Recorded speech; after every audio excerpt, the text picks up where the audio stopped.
हर नए साल की शुरुआत में एक अजीब सी उम्मीद होती है ना, कि इस बार सब कुछ बदल जाएगा। लेकिन कुछ ही हफ्तों में ज्यादातर संकल्प टूट क्यों जाते हैं? हमारे पास एक बड़ी दिलचस्प स्वीडिश स्टडी है जो इसी सवाल पर थोड़ी रोशनी डालती है। हाँ। 2020 में 166 लोगों को उनके न्यू ईयर रेजोल्यूशंस पर ट्रैक किया गया था और नतीजा 77% लोगों ने कुछ ही हफ्तों में हार मान ली। 77%, ये तो बहुत ज्यादा है। हाँ, और साल के एंड तक सिर्फ 19% ही अपने लक्ष्य पर टिक पाए थे। और यहाँ सबसे एक दिलचस्प बात ये नहीं है कि लोग फेल होते हैं, वो तो हम सब जानते हैं। दिलचस्प बात ये है कि हम फेल होने की वजह पूरी तरह गलत समझते हैं। सोर्स ये कहता है कि हम अपनी इच्छा शक्ति या मोटिवेशन की वजह से फेल नहीं होते। अच्छा। हमारा लक्ष्य फेल नहीं होता, बल्कि उस लक्ष्य को हासिल करने के लिए जो हमने तरीका बनाया है, जो डिजाइन बनाया है, वो फेल हो जाता है। ये तो बहुत बड़ी बात कह दी। सालों से जो हम खुद को या अपनी विल पावर को दोष देते आए हैं वो गलत था। असली विलन हमारा बनाया हुआ प्लान ही है। बिल्कुल, और यही आज की हमारी चर्चा का केंद्र है।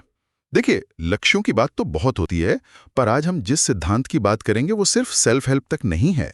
यही सिद्धांत इंजीनियरिंग में, बिजनेस में, हर जगह इस्तेमाल होता है। जैसे आयरन मैन वाली बात। हाँ, टोनी स्टार्क को गुफा से उसकी हिम्मत ने नहीं निकाला, उसका बनाया हुआ सूट एक सिस्टम उसे बाहर निकालता है। तो आज हम यही समझेंगे कि ऐसा सिस्टम कैसे बनाया जाए। चलिए तो फिर इस डिजाइन की गड़बड़ी को समझते हैं। ज्यादातर लोग जब कोई आदत तोड़ते हैं तो कहते हैं मुझ में अनुशासन की कमी है या मैं बहुत आलसी हूँ। हाँ, बिल्कुल। लेकिन सोर्स कहता है कि असली वजह हमारे दिमाग के काम करने के तरीके में छिपी है। इसमें 2 बड़ी गलतियों का जिक्र है। पहली है हाइप ड्रॉप। ये क्या चीज है? हाइप ड्रॉप को आप ऐसे समझ सकते हैं कि ये शुरुआती उत्साह का फीका पड़ना है। जब हम कोई नया काम शुरू करते हैं तो हमारा दिमाग डोपामीन रिलीज करता है, जिससे हमें खुशी मिलती है। लेकिन जब हम वही काम बार बार करते हैं तो वो इनाम, वो किक कम होने लगती है। दिमाग को उसकी आदत हो जाती है। जैसे बचपन में कोई वीडियो गेम खेलने में जो मजा आता था, हाँ, मारियो या कॉन्ट्रा, वो अब नहीं आता। या कोई नया गाना जो हम लूप पे सुनते हैं, कुछ हफ्तों बाद वो बस एक और गाना लगने लगता है। एग्जैक्टली। और यही चीज जिम पे भी लागू होती है। मुझे याद है एक आंकड़ा था कि जनवरी में जिम सब्सक्रिप्शन में 12.5% का उछाल आता है। हाँ। लेकिन 5 महीनों के अंदर ही 80% लोग जिम जाना बंद कर देते हैं। तो यही वही हाइप ड्रॉप है। बिल्कुल, शुरुआती जोश के बाद वो किक मिलनी बंद हो जाती है। जी में इसे इंस्टेंट ग्रेटिफिकेशन कहते हैं। अच्छा, तो हमारा दिमाग शॉर्ट टर्म सोचता है। वो हमेशा उस काम को चुनेगा जिसमें इनाम फौरन मिले, भले ही वो छोटा हो। जैसे जिम में महीनों की मेहनत के बाद मिलने वाली अच्छी सेहत एक दूर का इनाम है, बहुत दूर का। लेकिन अभी सोफे पर बैठकर एक चॉकलेट वॉफल खाने की खुशी, वो तुरंत मिलेगी। और हमारा दिमाग हमेशा उस वॉफल को चुनेगा। सही पकड़ा। और आज की दुनिया ने इस आदत को और भी मजबूत कर दिया है। Online delivery, cab booking, superfast internet, हमें हर चीज तुरंत चाहिए। एक स्टडी का जिक्र है कि लोग एक वेब पेज के लोड होने में 16 सेकंड से ज्यादा इंतजार नहीं कर सकते। अरे बाप रे! और ट्रैफिक सिग्नल पर 25 सेकंड से ज्यादा रुकने पर फ्रस्ट्रेट हो जाते हैं। तो जब हमारा धैर्य इतना कम हो गया है, तो हम उन लक्ष्यों के लिए कैसे टिकेंगे जिनका नतीजा महीनों या सालों बाद मिलना है? यही तो सवाल है। ये तो वाकई एक बड़ी समस्या है। अगर हमारा दिमाग ही इस तरह से बना है, तो फिर समाधान क्या है? यहीं पर वो सिस्टम वाली बात आती है ना? हाँ, अगर लक्ष्य मंजिल है तो सिस्टम वहां तक पहुंचाने वाली नाव है। सोर्स में लाइफ ऑफ पाई फिल्म का एक बेहतरीन उदाहरण दिया है। सोचिए, आप बीच समंदर में एक नाव पर हैं। आपके पास मंजिल का नक्शा है, आपका लक्ष्य, लेकिन नाव चलाने के लिए चप्पू नहीं है, यानी सिस्टम नहीं है। तो आप कहीं नहीं पहुंच सकते। कहीं नहीं। पर जब हम सिस्टम की बात करते हैं तो लोगों के दिमाग में एक बहुत सख्त, बोरिंग सा रूटीन आता है। क्या इसका मतलब यही है? नहीं, ये एक बहुत बड़ी गलतफहमी है। सिस्टम का मतलब कागज पर लिखा टाइम टेबल नहीं है। इसका असली मतलब है अपने दिमाग में सबकॉन्शियस इम्प्रिंट्स बनाना। सबकॉन्शियस इम्प्रिंट्स मतलब दिमाग की वायरिंग बदलना। बिल्कुल, ताकि सही काम अपने आप होने लगे बिना सोचे। जैसे हम सांस लेने या पलके झपकाने के लिए मोटिवेशन नहीं ढूंढते, या सुबह का ब्रश करना। हाँ, ये सब ऑटोमेटिक हैं। एक अच्छा सिस्टम वो है जिसे आपका चेतन मन नहीं बल्कि अवचेतन मन चलाता है। ठीक है, तो ये ऑटोमेटिक सिस्टम बनाया कैसे जाए? सिर्फ सोचने से तो दिमाग की वायरिंग बदलेगी नहीं। नहीं, इसके लिए सोर्स में 3 कदम बताए गए हैं। पहला कदम है अपनी पहचान को बदलना, जिसे कहते हैं आइडेंटिटी शिफ्ट। पहचान बदलना, हम्म, इसका क्या मतलब है? इसका मतलब है कि आप जो हासिल करना चाहते हैं उस पर फोकस करने के बजाय इस पर फोकस करें कि आप कैसा इंसान बनना चाहते हैं। जेके रोलिंग का उदाहरण लीजिए। जब उनकी हैरी पॉटर की किताब 12 बार रिजेक्ट हुई, हाँ, तब भी वो हर रोज लिखती रहीं। क्यों? क्योंकि उनका लक्ष्य सिर्फ किताब छापना नहीं था, उनकी पहचान थी मैं एक राइटर हूं। और एक राइटर का काम होता है लिखना। बिल्कुल, चाहे किताब छपे या ना छपे। ये बहुत दिलचस्प है। तो मुझे वजन कम करना है, ये एक लक्ष्य आधारित सोच हुई। और मैं एक ऐसा इंसान हूं जो अपनी सेहत का ध्यान रखता है, ये पहचान आधारित सोच हुई। एग्जैक्टली। जेम्स क्लियर की किताब एटॉमिक हैबिट्स में एक लाइन है, आपका हर एक्शन इस बात के लिए एक वोट है कि आप कैसा इंसान बनना चाहते हैं। इसमें वो सिगरेट छोड़ने वाले 2 लोगों का उदाहरण भी बहुत अच्छा है। हाँ, वो इसे और साफ कर देता है। जब दोनों को सिगरेट ऑफर की जाती है तो पहला कहता है नहीं शुक्रिया, मैं छोड़ने की कोशिश कर रहा हूँ। वो अब भी अपनी पुरानी पहचान से जुड़ा है। हाँ, लेकिन दूसरा कहता है नहीं शुक्रिया, मैं स्मोकर नहीं हूँ। उसने अपनी नई पहचान अपना ली है। ये छोटा सा फर्क ही सब कुछ बदल देता है। पहचान बदलना तो ठीक है, पर सिर्फ सोचने से तो काम नहीं होगा, एक्शन भी तो चाहिए। सही। और इसीलिए दूसरा कदम है अपनी इच्छाओं को एक स्ट्रक्चर या एक ढांचे में बदलना। अच्छा, उनकी इच्छा सिर्फ फिट होना नहीं थी, उनका स्ट्रक्चर बहुत साफ था। टारगेट था दुनिया के सबसे फिट एथलीट में से एक बनना। हाँ, और उसके लिए नतीजा क्या चाहिए? बॉडी फैट को 8% से कम रखना। और एक्शन? न्यूट्रिशनिस्ट के साथ डाइट प्लान, सुबह स्ट्रेंथ ट्रेनिंग, शाम को कार्डियो, 8 घंटे की नींद। ये एक पूरा ब्लूप्रिंट है। सही कहा।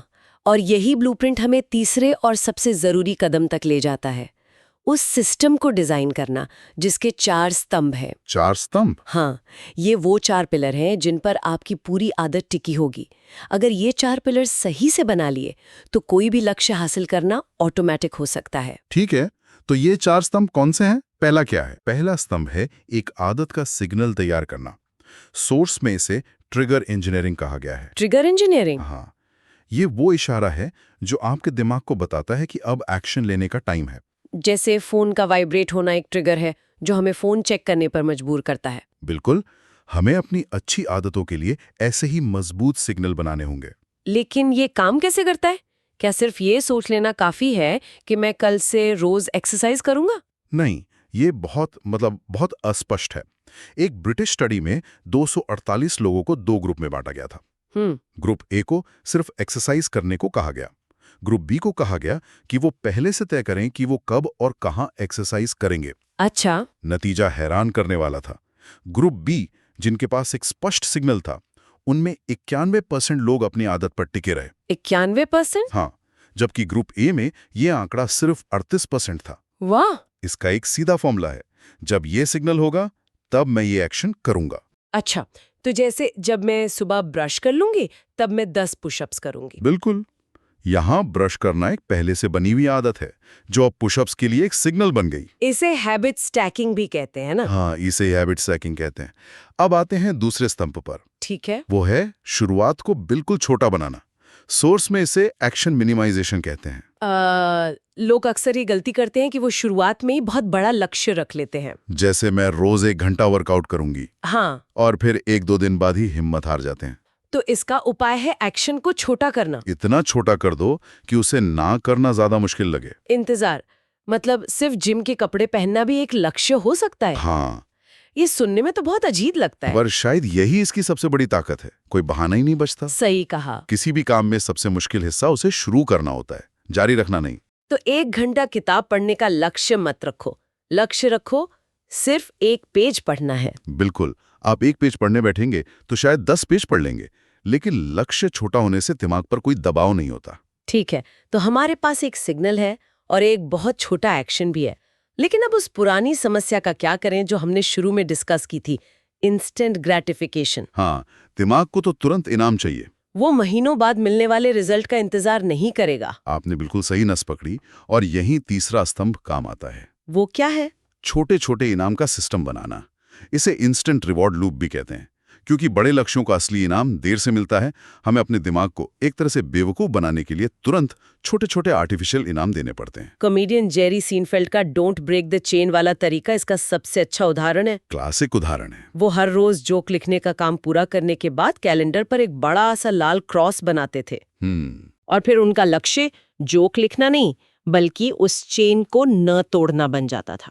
हर क्रॉस एक छोटा सा विजुअल इनाम था, एक डोपामीन हिट जो उन्हें अगले दिन भी काम करने के लिए प्रेरित करता था। ये तरीका तो बहुत कारगर लगता है। ये वाकई काम करता है। वो कैलेंडर पर लगी क्रॉस की चेन को तोड़ने का मन ही नहीं करता। तो आप कोई ऐप इस्तेमाल कर सकते हैं या अपनी डायरी में टिक मार्क लगा सकते हैं, कुछ भी जिससे आपको तुरंत संतुष्टि का एहसास हो। सिग्नल, छोटा एक्शन और तुरंत इनाम, ये तीनों तो समझ आ गए।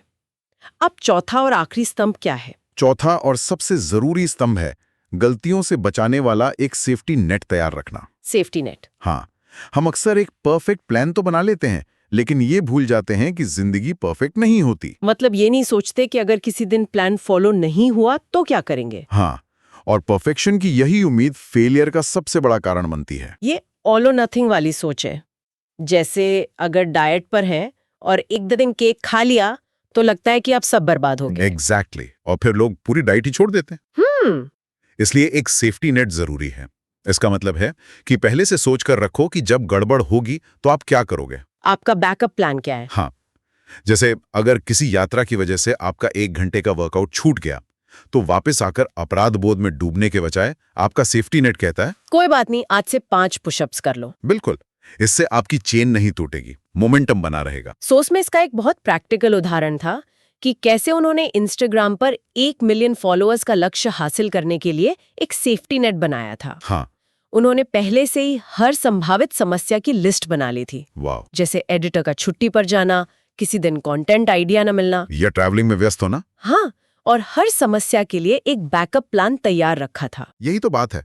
एक अच्छा सिस्टम सिर्फ सफलता के लिए डिजाइन नहीं किया जाता, वो असफलता को संभालने के लिए भी डिजाइन किया जाता है। ये मानकर चलना कि आप कभी फेल नहीं होंगे सबसे बड़ी गलती है। इसके बजाय ये प्लान करें कि जब आप लड़खड़ाएंगे तो वापस ट्रैक पर कैसे आएंगे। तो आज की इस पूरी चर्चा को अगर समेटें तो सार ये है कि बड़े लक्ष्यों को हासिल करने का रास्ता इच्छा शक्ति या मोटिवेशन के भरोसे चलने वाला कच्चा रास्ता नहीं है। नहीं, इसका रास्ता एक मजबूत, ऑटोमेटिक और हर मौसम में चलने वाले सिस्टम बनाने से होकर जाता है। बिल्कुल। लक्ष्य हमें सिर्फ दिशा दिखाते हैं, लेकिन सिस्टम हमें उस दिशा में आगे बढ़ाता है। सही कहा। टोनी स्टार्क सूट से बाहर निकला, राइट ब्रदर्स खुद नहीं उड़े, उन्होंने एक सिस्टम बनाया जो उन्हें उड़ा सका। तो अंत में हमारे लिसनर्स के लिए सोचने वाली बात यह है कि असली सवाल ये नहीं है कि हम अपने लक्ष्य का पीछा कैसे करें। असली सवाल ये है कि हम एक ऐसा सिस्टम कैसे डिजाइन करें जो इतना शक्तिशाली हो कि लक्ष्य खुद ब खुद हमारी ओर खिंचा चला आए।